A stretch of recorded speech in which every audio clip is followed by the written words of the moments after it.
Fingers, your framing fingers are your other fingers that are not directly involved in the shift. They're going to be responsible for playing in tune when you get up into position, so I like to practice them as well.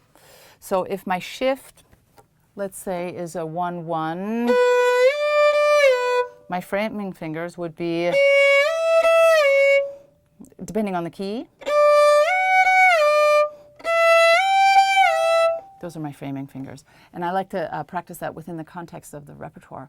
Let's take a look again at the opening of the Glazunov concerto that I played for you in the previous segment.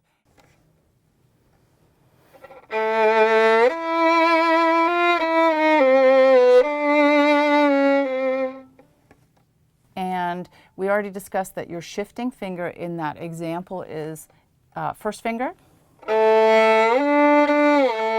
Your framing fingers in that example would be your 2, which is B to E. Whoops. Your third finger is moving C. That was slightly high, C to F. And then fourth finger, which is the hardest for most people, D to G.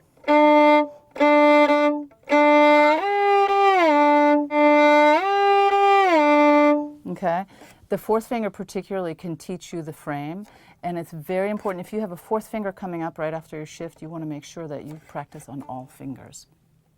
Okay, let's look at another example. This is also from Glazunov Concerto. Let's look at measure 4. Let's listen to it first. But when you listen and watch, I want you to notice that this is a high to low finger shift from first up into fifth position.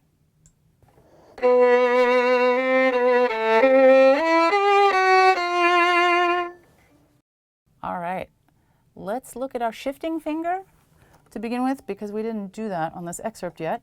I'm moving from first, from an A, which is behind my C, right,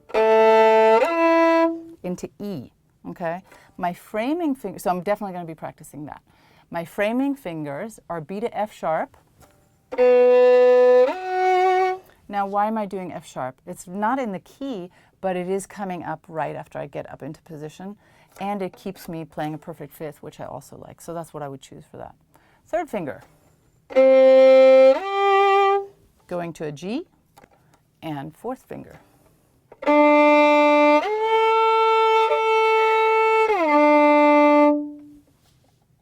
Okay, one last example for framing fingers. Let's go back to our Mozart concerto. Let's listen to it one more time.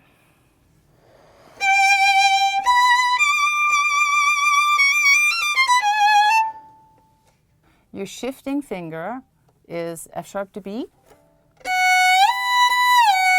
Framing fingers.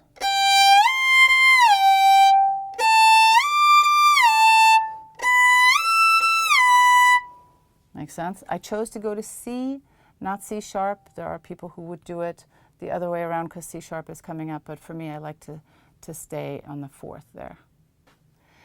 So if you want to make sure that your finger pattern is lined up and the whole hand is really ready to go by the time you get into position, go ahead and practice your framing fingers.